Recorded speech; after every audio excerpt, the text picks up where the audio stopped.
Hi and welcome. We're starting with a throwback. A throwback like you would call a throwback Thursday.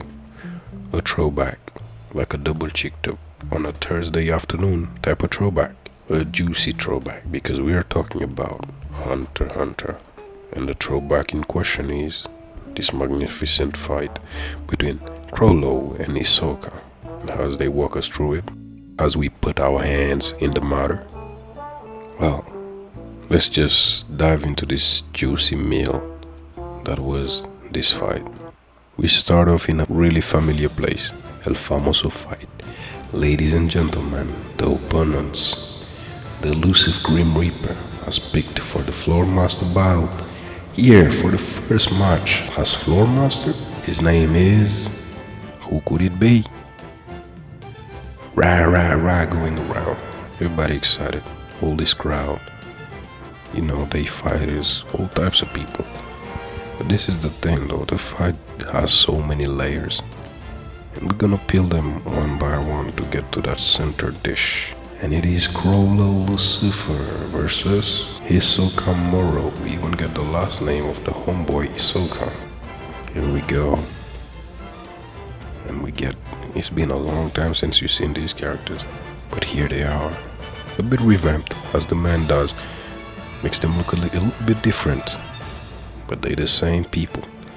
And you can see it. He starts off, finally, my dream is realized. With a little heart. I've waited this long. I don't want a friendly sparring match. And the boy says, I know. Being pursued has become annoying. This will be a battle to the death. The homeboy announces coldly. Chrollo goes coldly and says, this is a battle to the death. And the boy says, okay. Wow, the crowd goes crazy because that motherfucker's fucked up. And the announcer goes, wow, Floor Master Chrollo proposes a battle to the death and Hisoka consents. Mortal Kombat is. They thinking this is a spectacle because, death is coming true. So nothing is gonna stop it. They really want this shit. Only one will survive. Victory is won through the other's death. Now see, this is the thing though. It's officially a battle to the death. So tell me why there is a fucking referee in the middle of the two. And he's over here saying, the use of weapon is allowed for your pride and honor. See, this is the thing. This guy can't read the room. The rules have been set. There is no need for you in this battlefield. You're supposed to be heading the fuck out. But he didn't read it. And well, let's see what sort of place he thinks he has in this. The use of weapons is allowed for your pride and honor. Just that tells you, sir, maybe I'm not supposed to be in the middle of this because it's already been settled. I'm not here to stop it. So what am I doing here? But he doesn't question it. He's a man of the work. He does his work. And there it goes. Fight.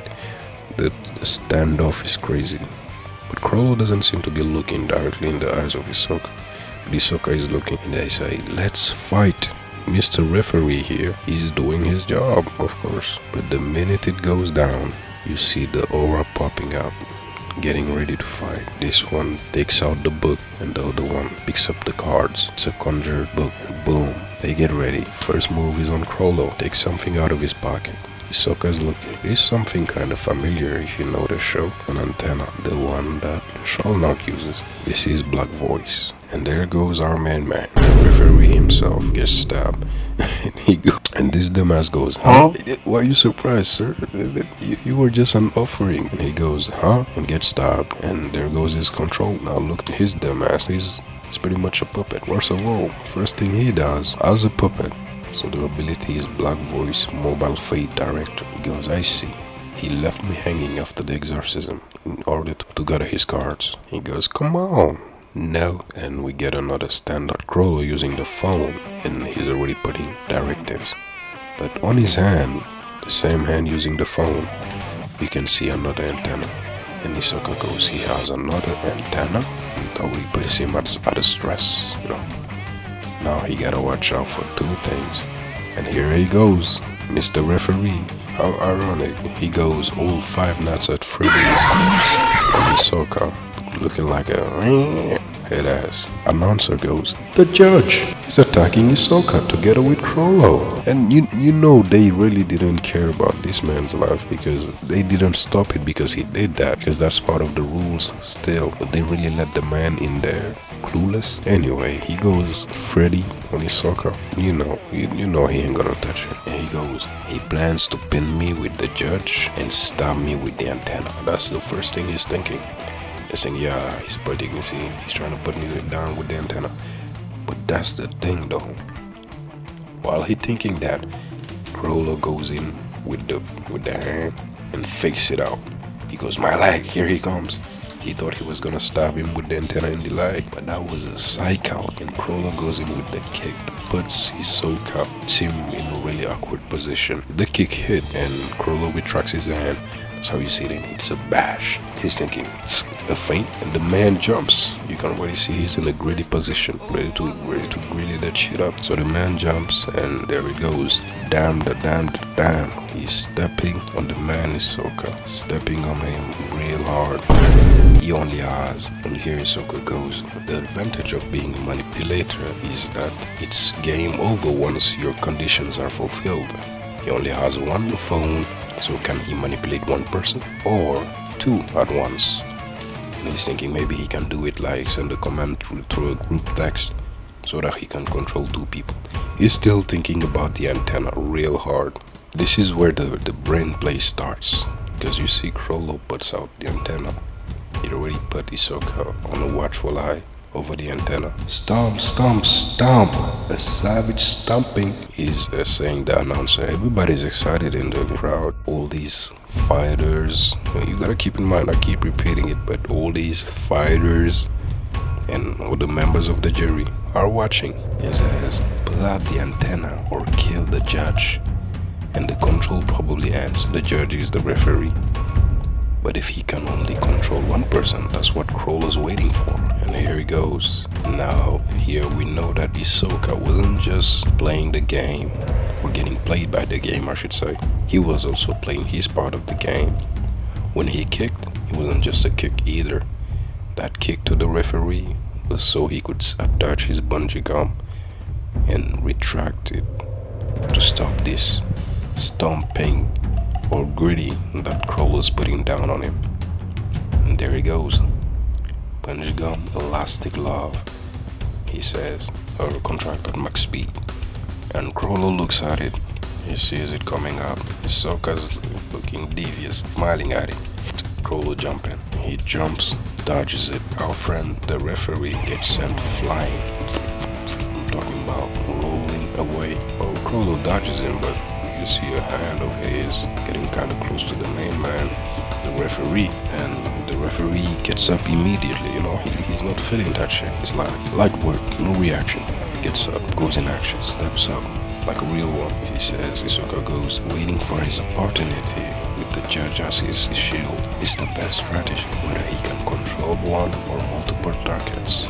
He's still thinking about that one ability. See, he's still on that. And the judge comes in, all Freddy again, and so he goes, boom.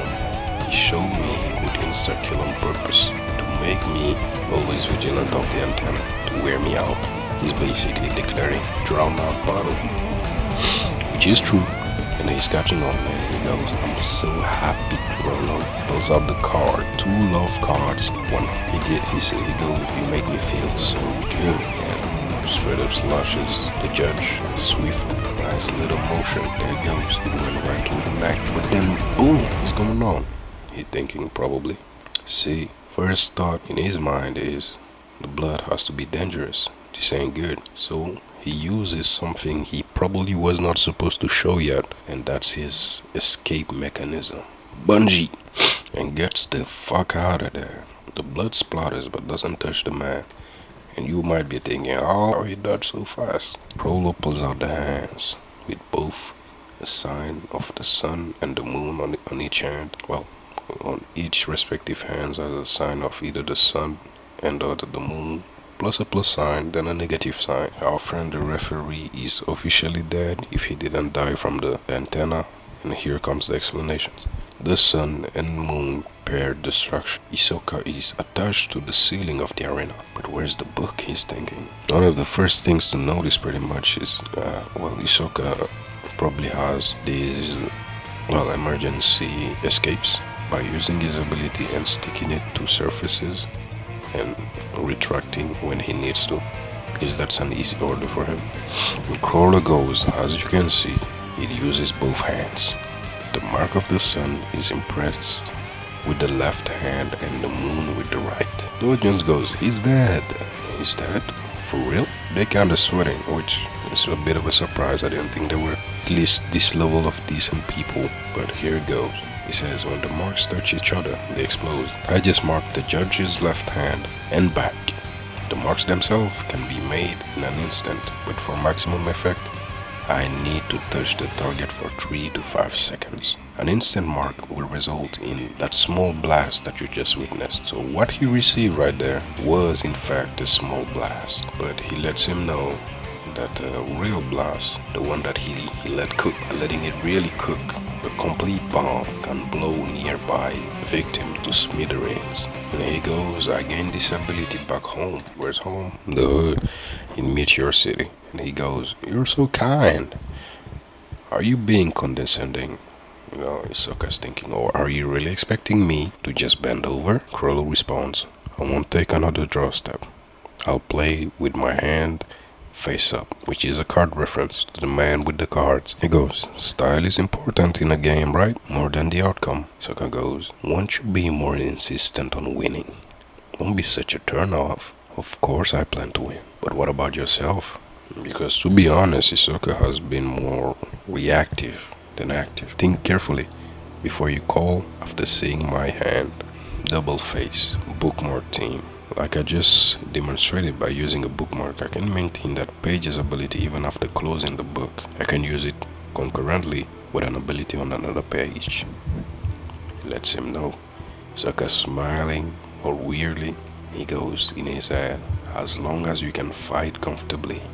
A battle is a battle. We must move to each other's beats. And he uses a new one to me, the sound emoji. He goes, can I nitpick the bookmark? The ability on the bookmark page and the ability on the open page. Wouldn't that make it triple or double? Chrollo responds, in that case, the book itself would make it quadruple.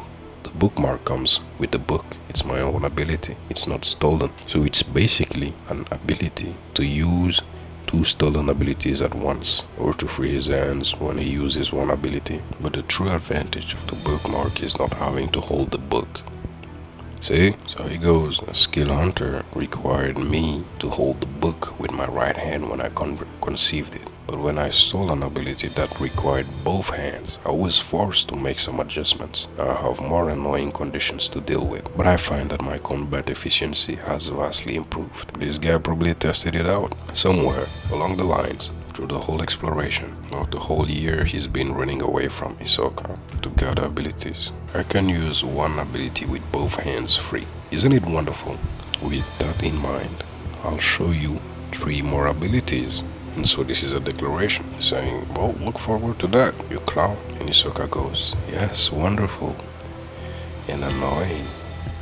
You're setting a new record for the number of abilities it has ever taken me to kill someone. And he goes, you should be proud. And that would be the first chapter of an epic story, a fight that breaks through the dimensions. And I'm gonna show you how it literally does it. So catch me on the rest of it. And this is just another edition of a Nichiejoe.